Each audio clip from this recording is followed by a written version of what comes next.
President Donald Trump has announced that Brian Hook is leaving, and Elliott Abrams is coming in to head administration anti-Iran policy. And of course, this is an admission of complete failure by Brian Hook and his boss, Mike Pompeo. But it's also a kind of disquieting sign, given that Elliott Abrams is one of the most notorious criminals in the United States of America. And he's not just an unconvicted criminal, like people like, I could name just about every high-level U.S. politician, but he's actually been convicted of some of his crimes.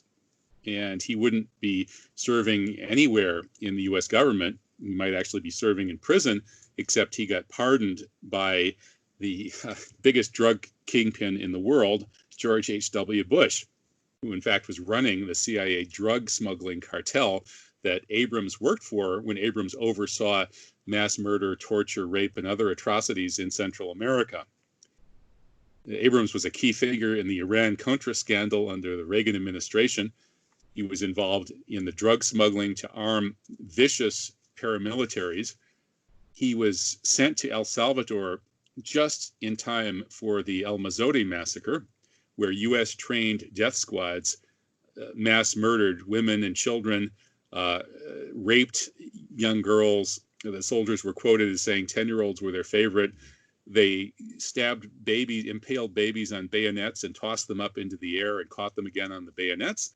And Elliott Abrams, who was part of the group that was responsible for this, worked to try to cover it up and reward the killers and the criminals. And he's done the same thing over and over.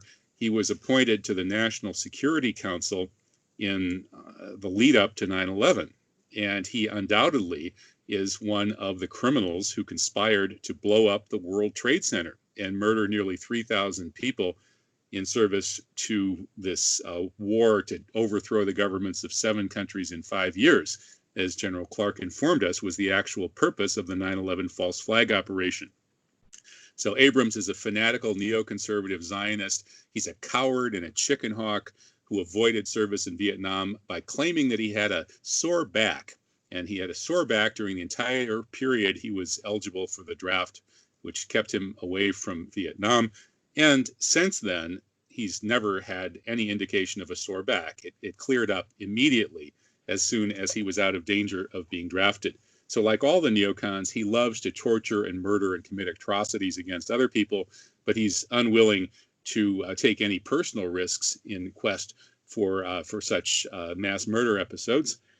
And now he's being sent in, just like he always gets sent in when things are getting ugly. He was sent into Venezuela in preparation for the failed 2002 coup against Hugo Chavez, and who I wouldn't be surprised if he's also involved in the murder of Hugo Chavez with a cancer weapon. But of course, we can't prove that, just like we probably can't prove 1 in 10,000 of his atrocities and crimes. And now he's being sent in to go after the axis of resistance just after Israel has dropped a nuclear weapon on the port of Beirut. And again, I don't think that's a coincidence. El Mozote, that massacre, Elliott Abrams shows up. Death squads formed in occupied Iraq. Elliott Abrams shows up to oversee those death and torture squads.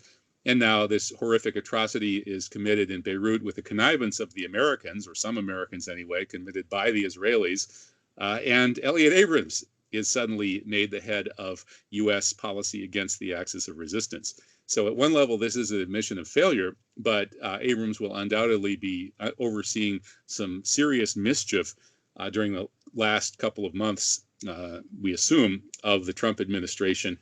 So everybody in that region should keep a very, very close eye on Abrams and the rest of the gang of criminals that he works with, because they are undoubtedly plotting harm to people in that region.